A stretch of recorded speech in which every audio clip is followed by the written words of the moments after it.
Good evening. I'm Ted Koskores, head of school at Thayer Academy. I want to welcome you to our third community virtual event since the advent of social distancing. We have had over the last three events, including tonight's, about 500 attendees. So it's great that so many people have come together to reconnect with their academy and to be entertained by a variety of different panelists. I do encourage you to look to future emails to receive information about upcoming events that we'll be hosting. And again, it's very, very important, I think, for us, especially in these times, to stay connected as a community. I wanted to provide a brief overview about things happening at their academy before I turn things over to our panelists. As many of you know, the governor of Massachusetts recently announced that schools would not be returning to normal operations before the conclusion of the school year. This actually was received as a pretty heavy blow by our students, as they had harbored the hope that we would be coming back, and we felt the same way as faculty and staff. So it was disappointing to hear this news, but I have to say that our teachers and our students and our parents have demonstrated commendable resolve in doing all that we can to stay connected as a community. The primary vehicle, of course, has been Thayer Connect, which is the program we are utilizing to further our academic program, maintain contact with one another, and really, very importantly, to provide important and meaningful routines for our students over the course of each day. We recently sent out a survey to our students and our parents, asking them to comment about the Thayer Connect program, and almost universally, they express admiration for the efforts of the school, but I have to say that I admire most of all the resilience of our students who have adapted. This has been, in many respects, a period of reinvention for our school. We've had to reinvent how we impart the mission of the school. Our students, to their credit, have had to reinvent how they learn using this remote learning vehicle. And our parents, I'm quite sure, have had to face the challenge of reinvent what it must mean to be at home with perhaps two kids, a dog, sharing space and sharing computers. But everybody has been notably resilient, and we're moving forward.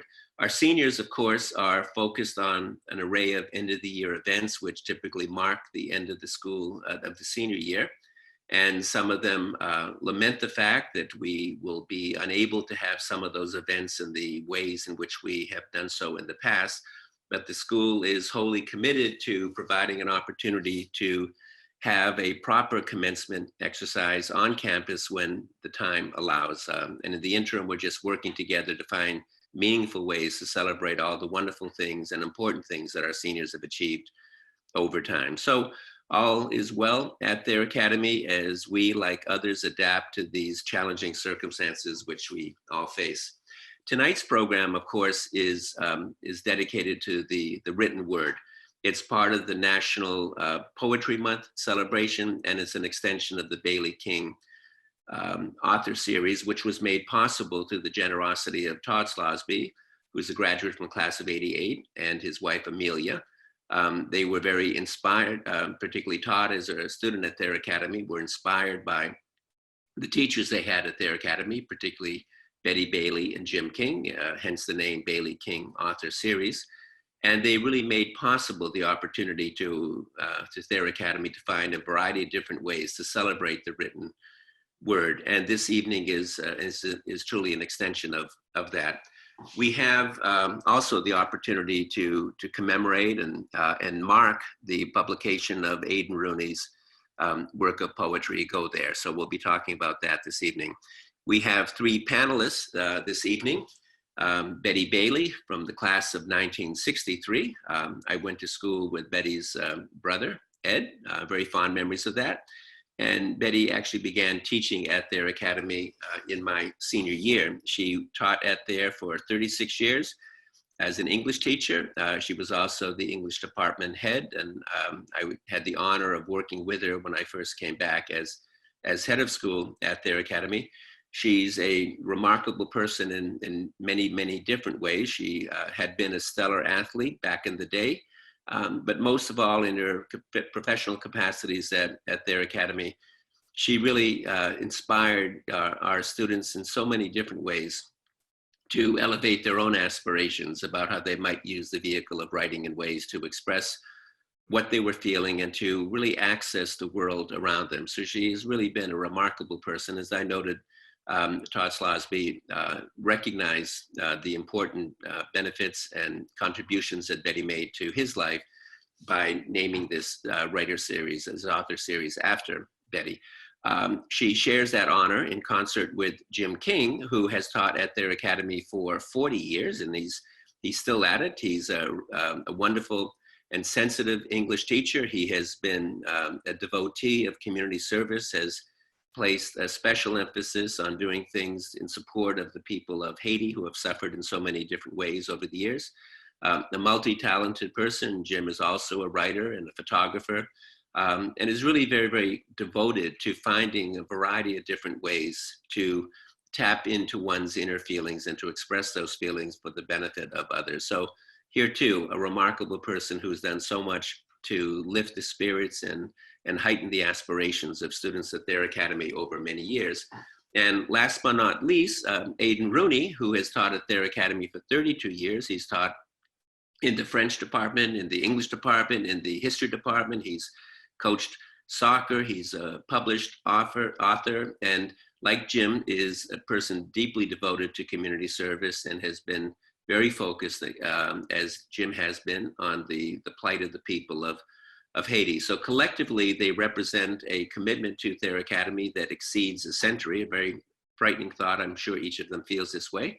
But over the course of that time, they really have left remarkable legacy that has been manifest in the lives of the students whom they have impacted. So we're very honored to have them as our lead panelists. And with all that said, I turn the program over to Aidan, Jim, and Betty.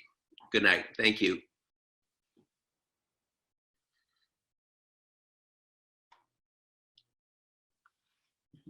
Hello, everyone out there whom we cannot see.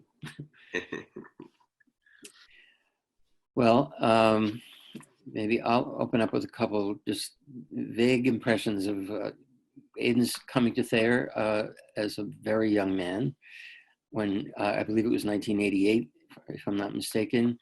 When I first met him, I was drawn instantly to the Irish accent. You know, his tone of voice reminded me so much of my grandparents and aunts and uncles, many of whom had lived in Ireland for a time. And there was just something very musical in that voice that made me feel instantly comfortable and drawn to him. When I learned shortly after that he was a poet, that blew my mind a little bit, because there was nothing else aside from that mythical quality of Irish poetry, there was nothing else in his personality that I'd seen so far that would have led me to think of him as a poet, you know, stodgy, hunkered down in his books. He was very much an out there kind of person in the best possible way. So over the years, it's been fun to read different things that he's worked on, and to see drafts develop into books, and the first and the second book now develop into the third book, which has a title that I find very interesting in the way it seems to grow out of what the whole idea of poetry is all about. I mean, two simpler words you could not use, go there. But it invites all sorts of questions for us, as any simple line of poetry can do. Questions like, well, go where? And why? Why should I, or why might I? And where is there? You know, where should I go? And what's the relationship between there and where I've been? All of these questions are sort of implied or embodied in just those two little words.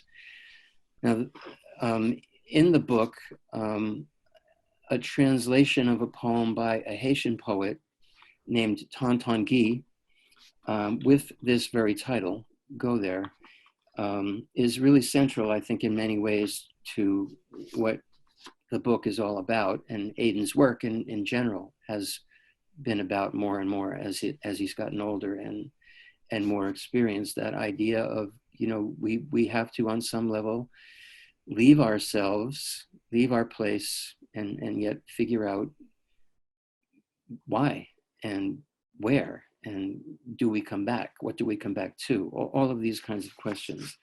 Let me just read a few lines from Tantanguy's poem, or I should say Aidan's interpretation and version of it.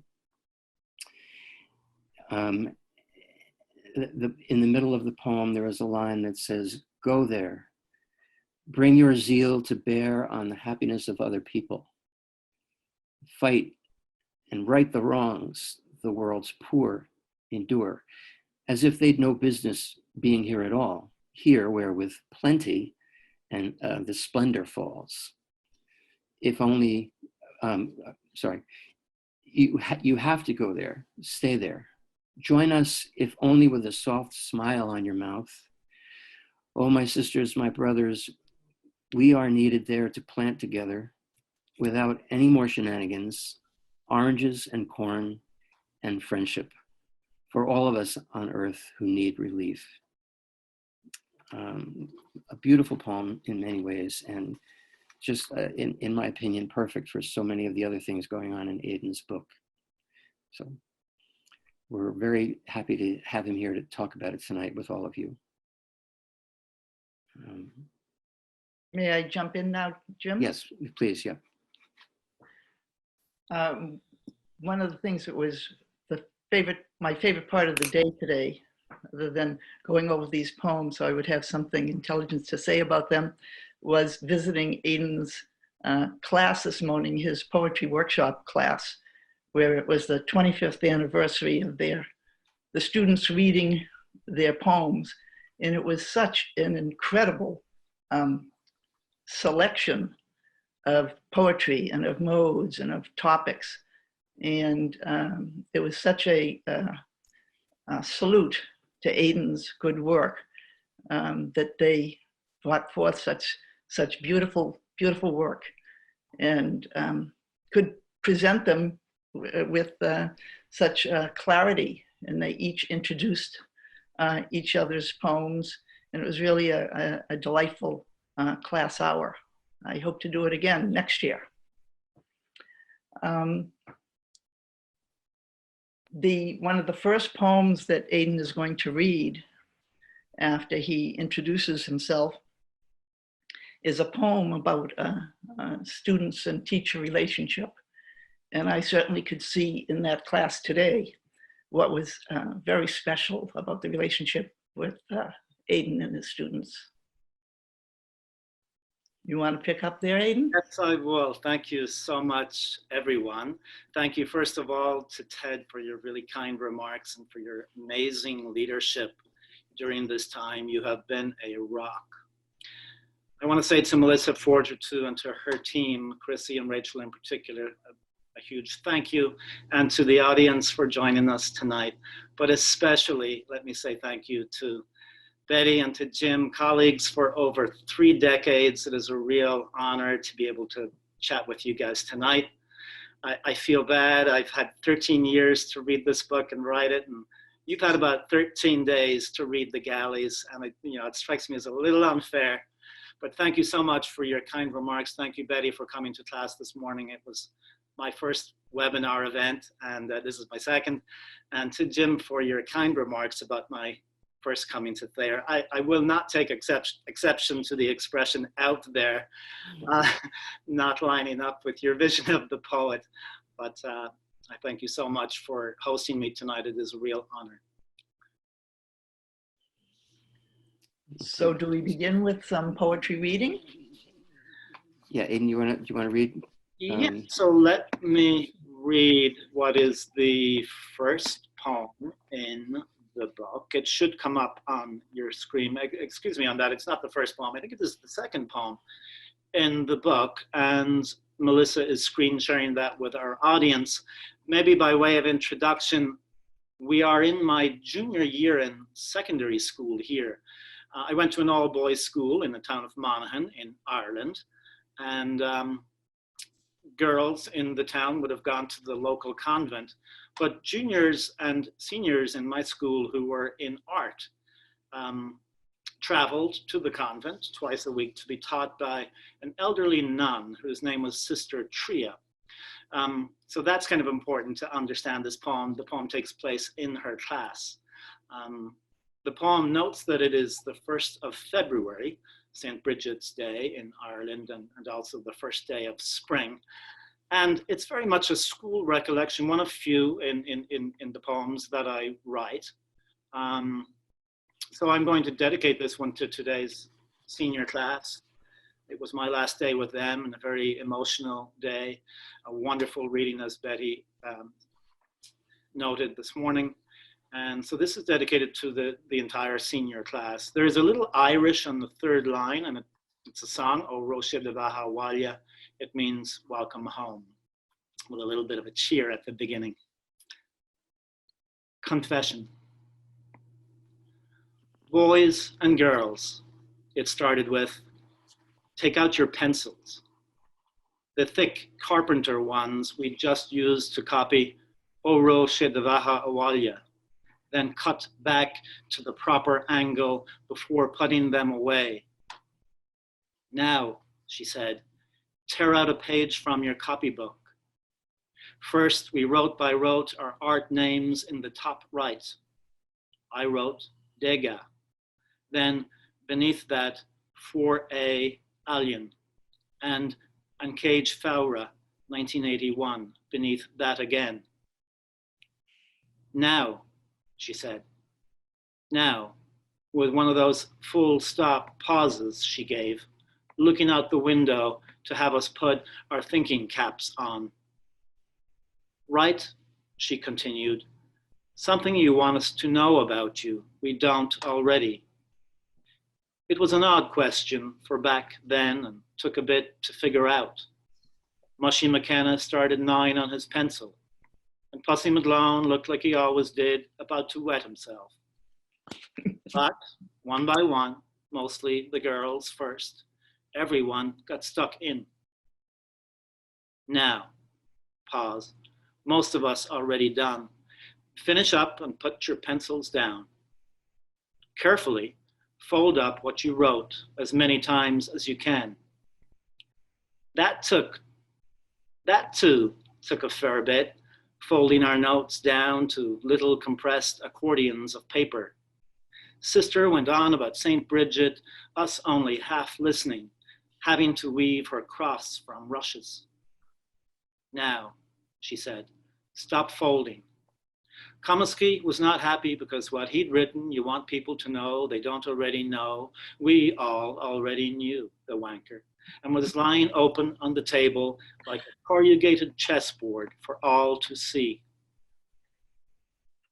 Now then, the real McCoy, silence, eternity. Tear out another page and pick up your pencils, please. The please, unusual as it was, making us a bit nervous. Write something. No now, no pause. About yourself you wouldn't want anyone to ever know. You could feel for a while everyone wondering if Sister could be trusted, which we all did, before we got down to writing it down, telling the truth, the biggest confessions we'd ever made, the one you thought of and immediately dismissed, waiting once a month to go, bless me, Father, for I have sinned, knowing you'd get an eternity of confiteors and sorrowful mysteries of the rosary to the power of infinity. I wrote something I still remember.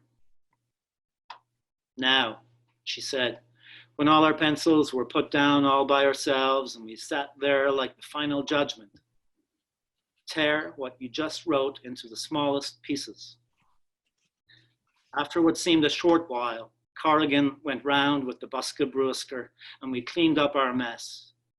Reed leant down and whispered, what the hell is she up to, through a cough. Now, if you would all like to pass up your folded notes, it would be lovely to know you better. We loved her even though you couldn't show it, and she knew and knew why and how we couldn't.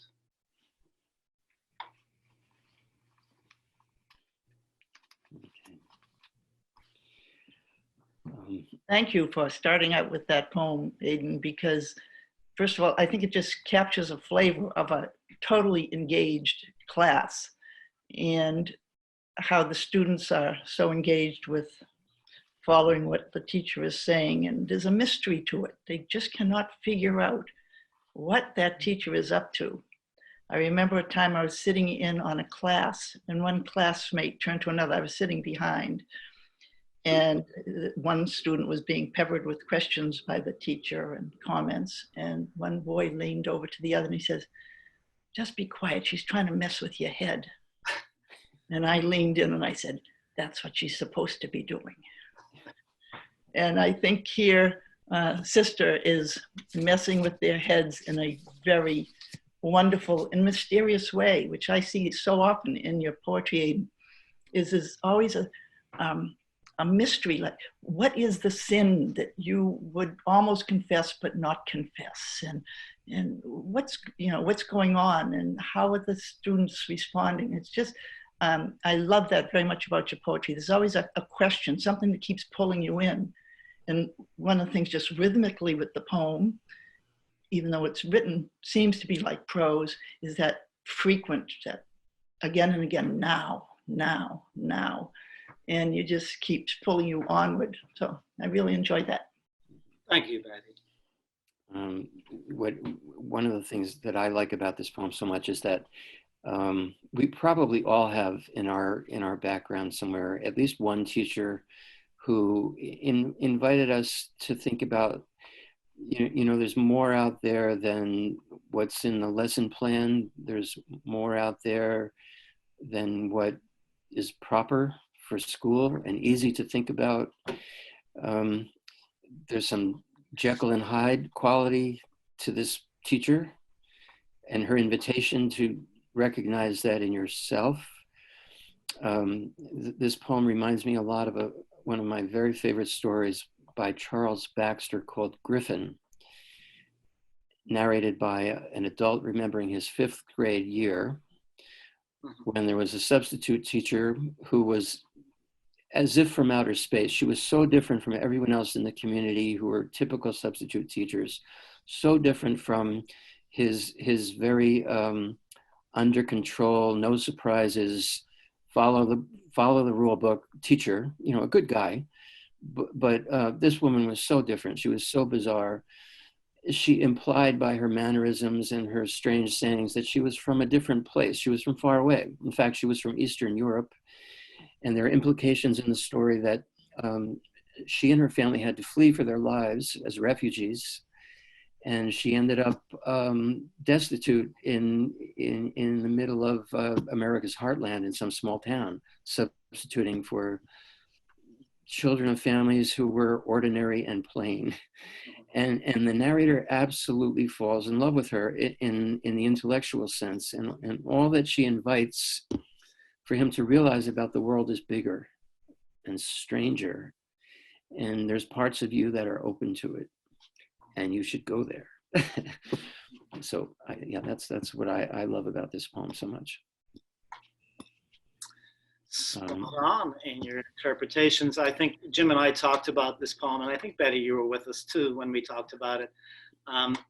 Originally, it had a very different ending. It had a kind of a moralistic ending. And I think I wrote this poem after a visiting parent poet to my class at Thayer, Raisa Hoffman's mom. And she had us go through a very similar exercise of writing things on a piece of paper. And I still use to this day as an icebreaker for classes. Write something or say something that you will share with the class about yourself you would like other people to know. And so this made its way into the poem. And there was I removed the moral at the end, but I'm happy to share it. It was that the things you write on that piece of paper, the things you want everyone to know about you, that is the ars poetica for any artist for the first half of their career.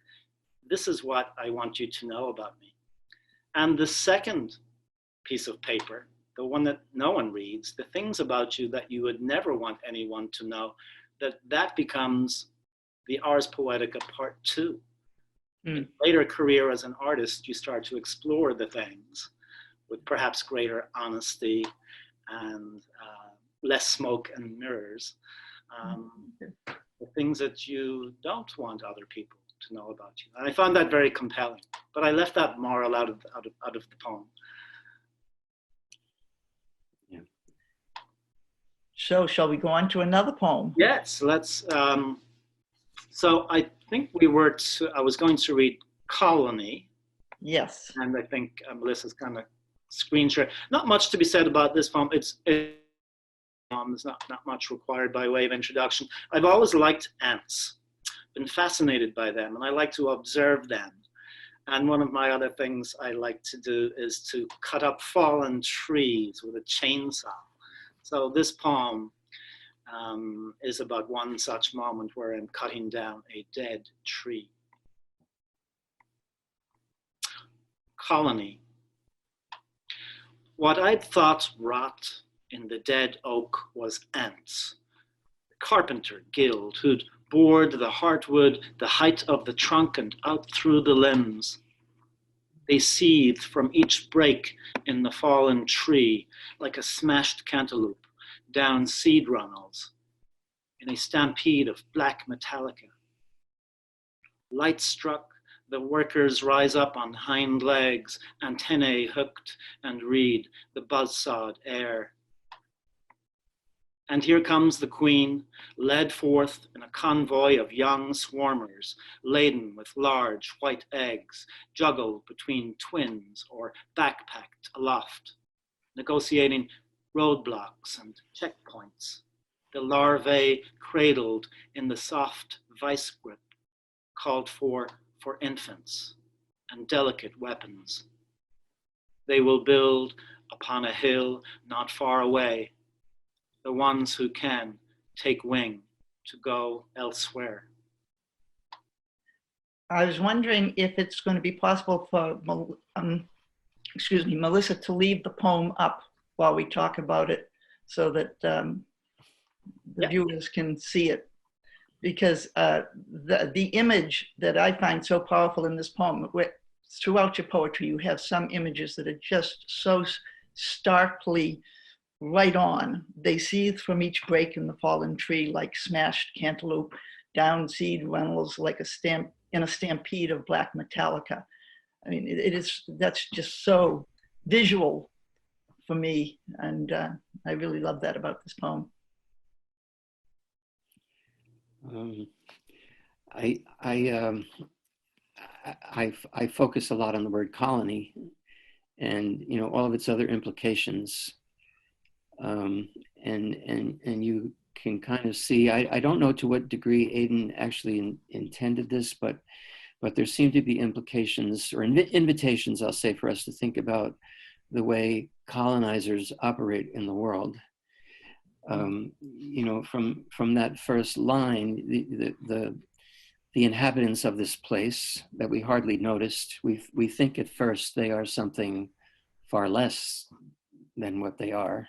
We thought it was rot, their darkness. Then there are verbs like they seethe from each break in the fallen tree and in a stampede of black metallica.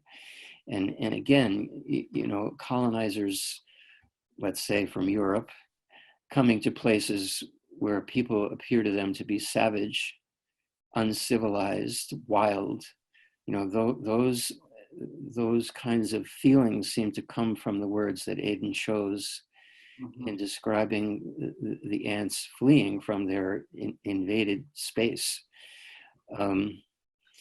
And then there's another ironic juxtaposition of words in that phrase.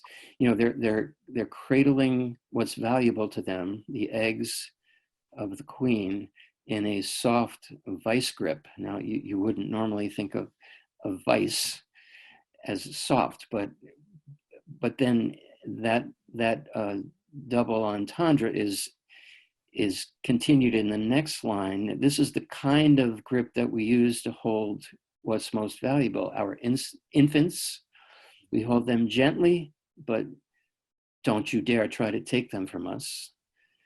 And we also hold our weapons this way, as if they are babes of a different and far more terrible kind. Yeah. So there's an implication of, you don't know what you're messing with here when you invade us this way. And then the idea that we create refugees without even having given it a thought. They're forced to go somewhere else and rebuild and start over. And those who can will go farther, and those who can't will make do. And there's so much in there that. I'm glad you introduced that word refugees, Jim, there at the end, because it's kind of what I was reaching for. And as you know, you mentioned Europe and colonizers from Europe. The book from this point on goes to Europe and Nova Scotia, and then finds a middle section in a sequence of poems at the heart of the book that are based on Haiti. So perhaps we should move to that poem, keeping a little eye on the clock here. Angel, will I give that a read? And Please. so, okay, so after the earthquake of 2010 in Haiti, I started to volunteer at the International Immigration Center in Boston as a translator of Haitian documents for various Haitians getting their papers in order, either to go there or to come back, to come here and get treatment in many cases. And I started going to Haiti shortly after that on medical and educational outreach trips. This is a poem about a visit to Mother Teresa's orphanage in Port-au-Prince, about 2 years after the earthquake. It's called Angel. Her ankle tag reads Ange Louise 2 ans.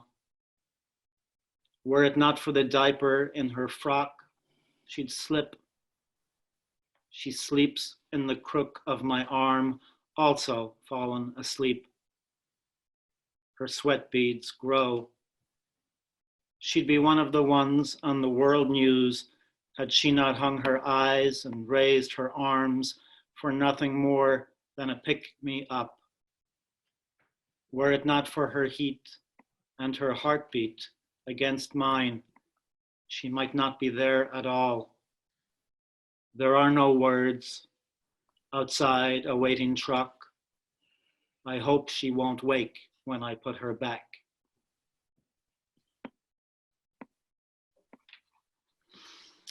Okay, so I'll leave it to you to say a few words, or we can move on to poems that are very squarely set in the US. One thing I'd like to say about this poem that I was reminded of during this morning's poetry readings by your students was the whole notion of poetry being a release. And that it's often a release for the poet and a release for the reader, but it's also a release of language where it becomes poetry elevates language. And the language here in some ways is very prosaic, but in the power of the language, it takes flight, it's elevated and released in that way, where from the part where it says there are no words, but in fact there are words. Jim, would you like me to move on, or? Let me make one quick. I think because the word angel in the title, this reminded me of something that we've read for many years in 10th grade English at Thayer by Maya Angelou, and you're doing something here in talking about this, this terrible tragedy.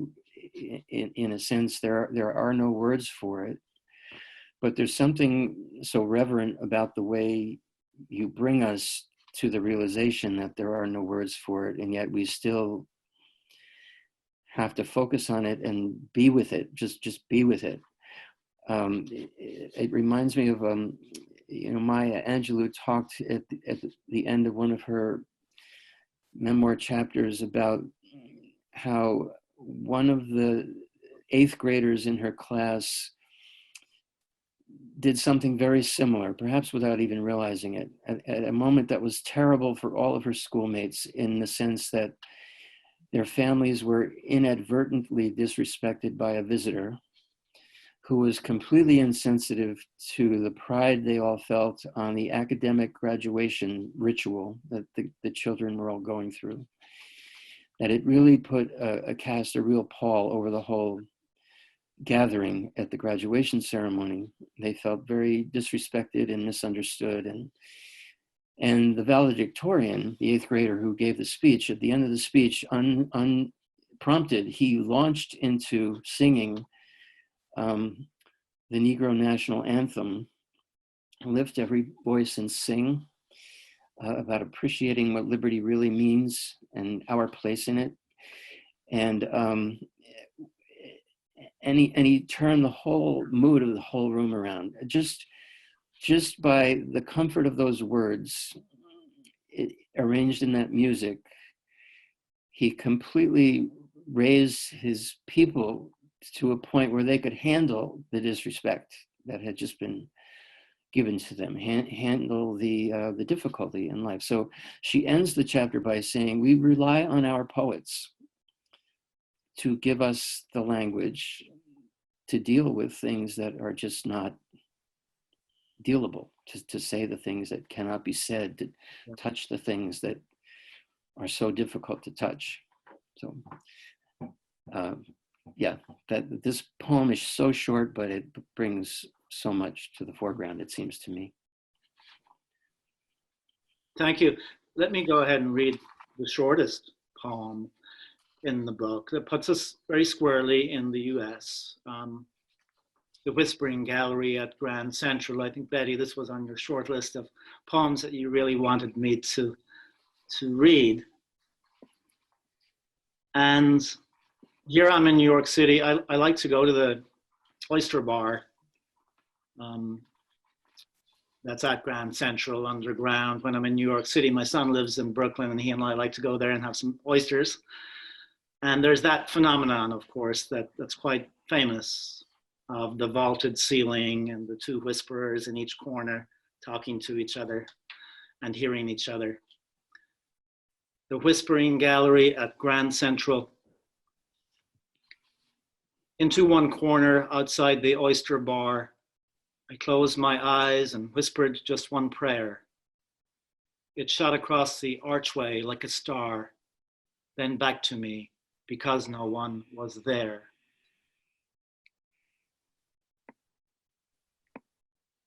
And who is the no one that is not there with the prayer? On the first reading of that, I thought, well, there's God for you, just not there at Grand Central Station at the Oyster Bar. But it's also, if anybody who's ever been in that place or recently saw the March 30th cover of the New Yorker with the man, the lone figure sweeping the Grand Central Station or gallery area, hall, it's just an image that just, if you've been there, this will really stick with you, this little poem. Mm-hmm. Yeah. Well, go ahead, Aidan. One wine you would never have with oysters is a Malbec. So I'm going to read a poem. Betty, you like this one too. This was the concrete poem that you yes, have. and I like the Malbec as well. It's very, very good. It's been breathing for about an hour now, Aidan. I'm hoping I'm going to have a sip of it soon. Well, lucky you. I have my trusty water bottle.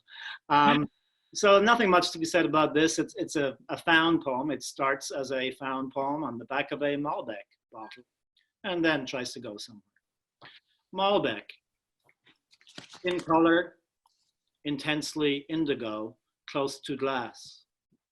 Nose, notes of blueberry, black cherry, violets, white pepper. In the mouth, fresh, lush, boysenberry, raspberry, blackberry, giving way to hints of chocolate and mocha.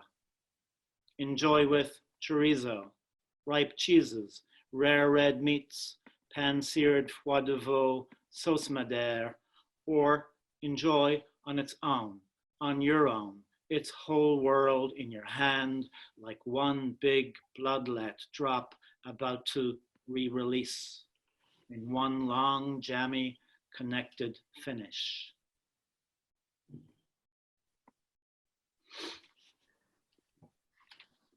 Aidan, sometimes I find myself asking, am I finding meaning or creating meaning when I'm reading a poem? And things that will pop out at me. And one of the things, it's because I like the technicalities sometimes of poetry, but did you intend this to be a double sonnet? No, not Well, one. it is. No. Okay. 28 lines and it splits right at the right place. And that's good. And no, that's that English teacher and you coming out again. That's I've never noticed that before. And again, from one of your classes this morning, one of the questions was, why does someone gravitate to a form, one form or another? But what sparks that? And for this concrete poem or calligram,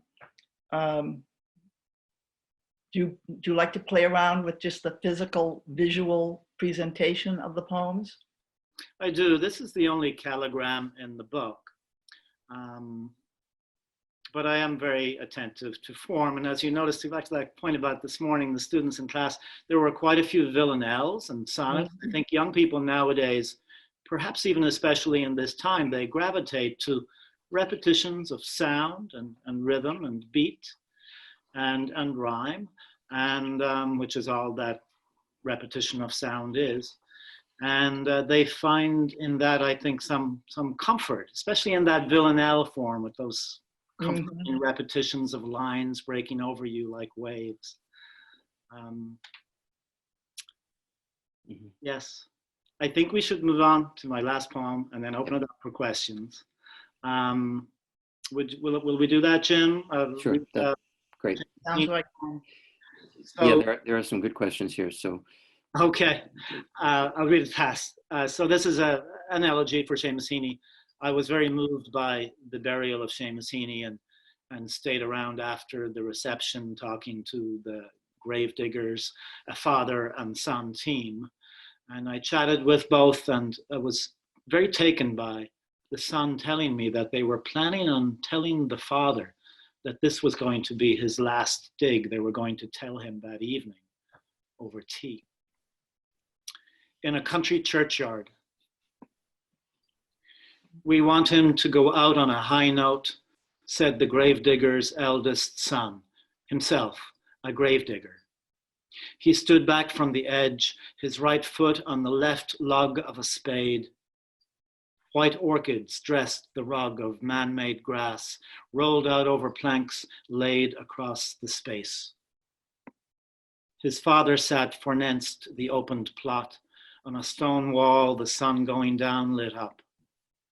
It shone on the flowers and warmed the father, his good cap doffed, his head inclined in rest. He dug for everyone in the graveyard, Mad Dog even, and the hunger strikers. We haven't told him yet, the son disclosed, but will when all the fuss is over. His father's hair, as the poets used to, glowed in a sudden sideways burst of sunshine, magnesium burning, and would not let up no matter the light or the light dying. After tea, the sun drove in the digger, its link box raised, then tipped to fill the hole with shingle scooped from the shore of Loch Ness. It fell like the wall of a waterfall. He watched his father through its thinning veil get up to get the shovel and the rake.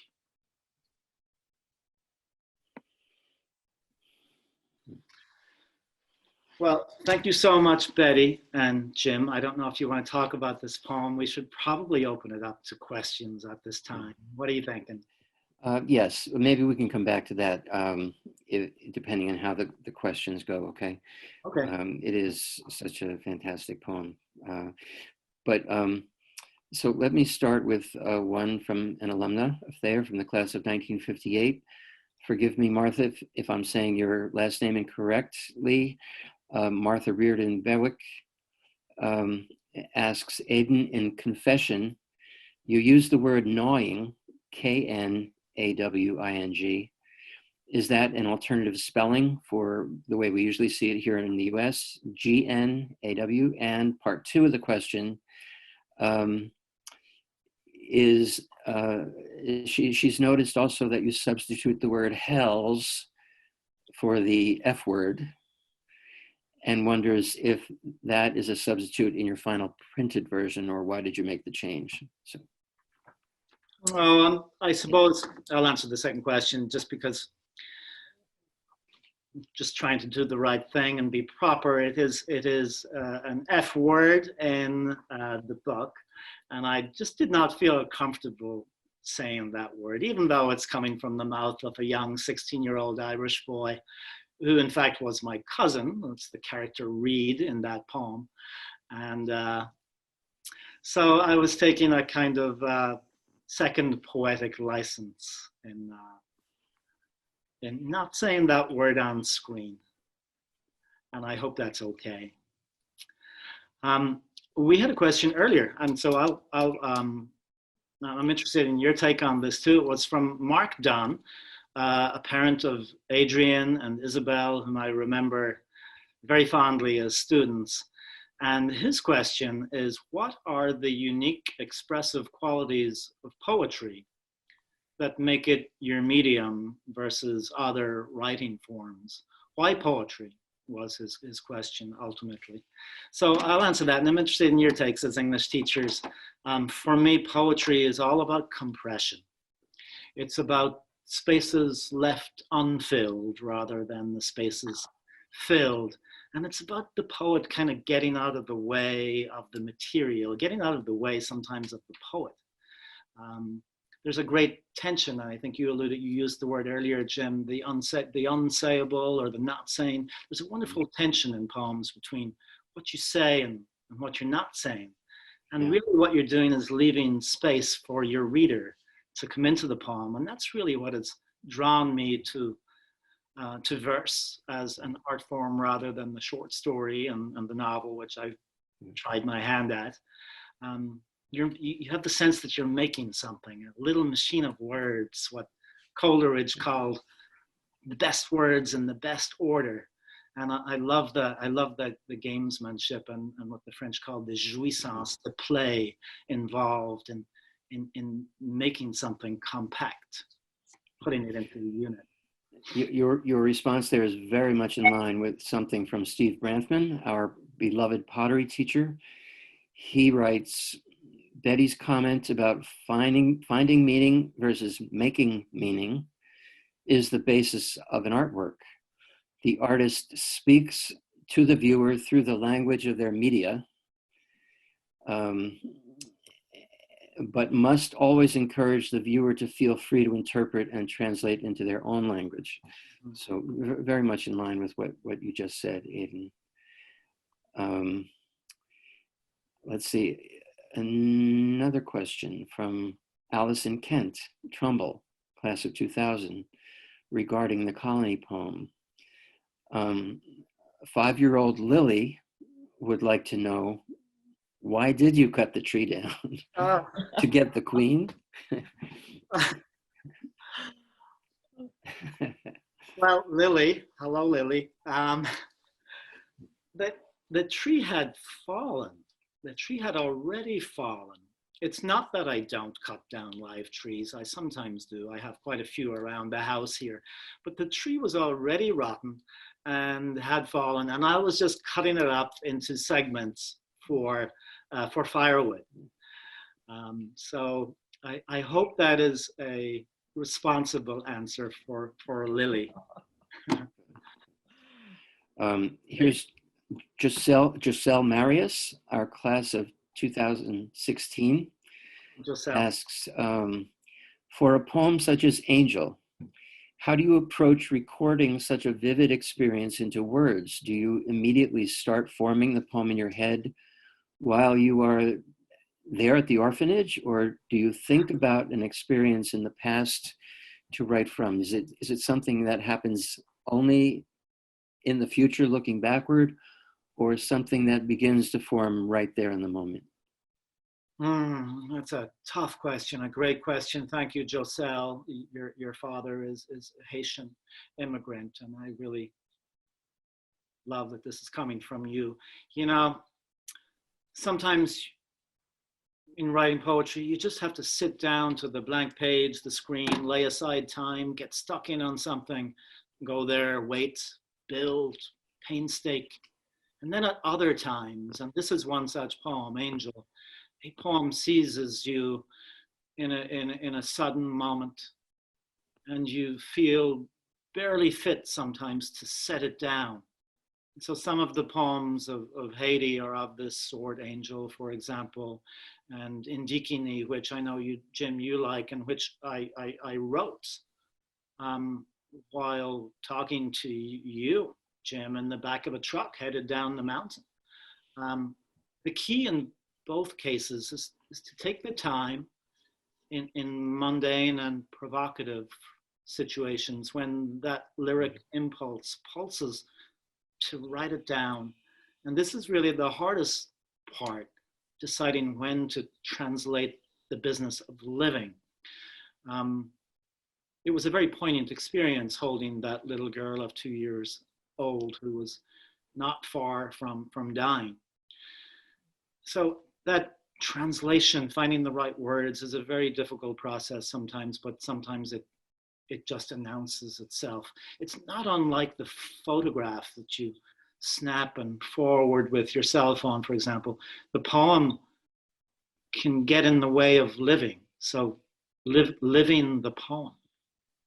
I don't know if that's an articulate way to answer my question, but it's great question. Sometimes Great you're question. torn between the reality and the artifice, shall we say. So that poem, Angel, it's very much an anti-poem, a rejection of poetic language, and an attempt to capture something more perhaps authentic, more real, less virtual than a poem. Okay, here's a quick comment from Ricky Weaver, class of 94. Ricky, I cannot believe it's that long. Very nice to hear your voice here.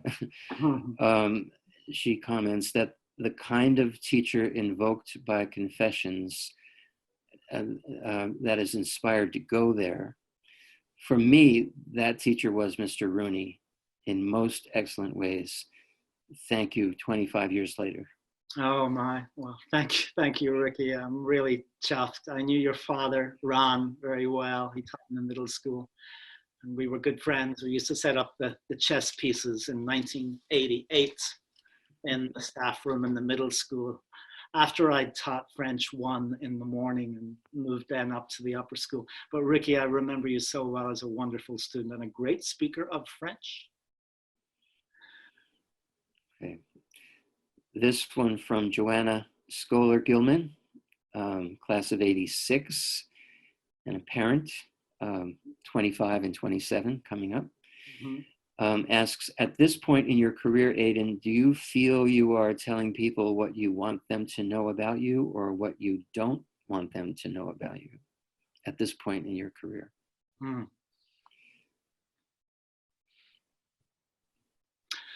I think I want people to know more about the world. I think we're in a particular moment now where there is widespread engagement with engaging oneself, finding things to do, finding what matters.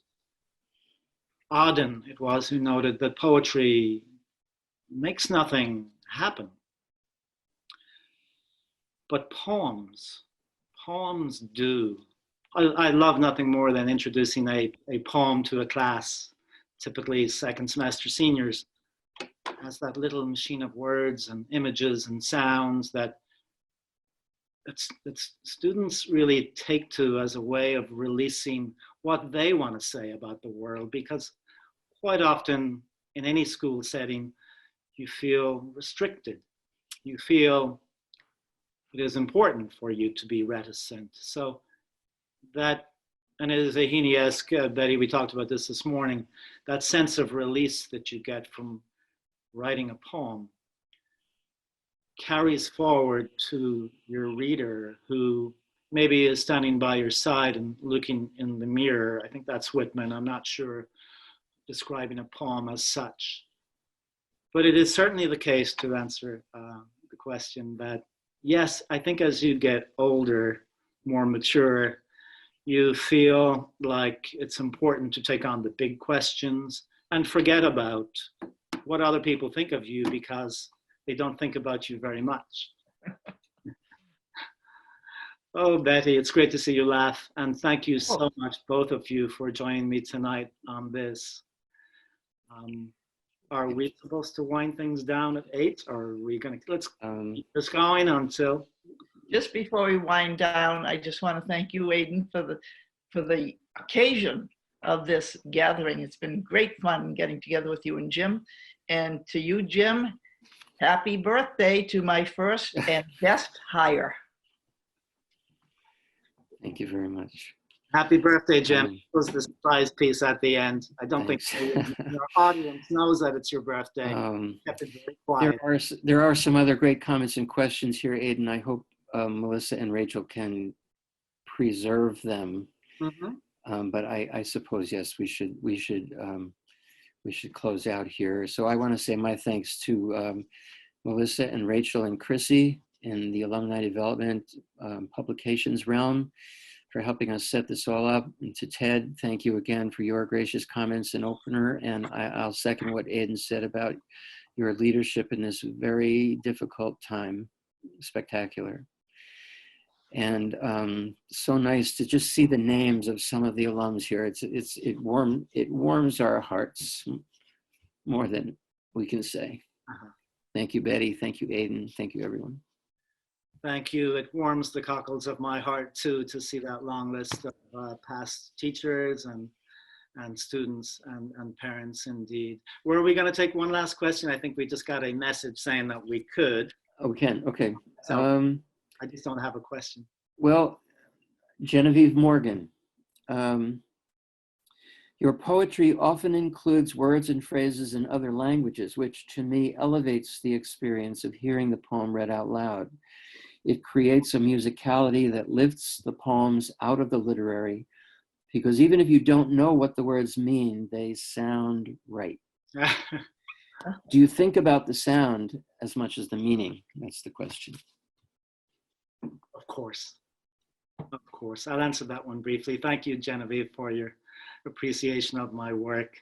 Yes, sound is everything in poems. It is not more than sense. It is an equal with sense. There's that wonderful line from Yeats, "O body swayed to music, O brightening glance, how can we tell the dancer from the dance?" And for me, that is that unique marriage of form and content, sound and sense, and how they create that wonderful aesthetic moment, like a dancer and the dance where they're inseparable. So thank you, Betty. Thank you, Jim. This has been wonderful.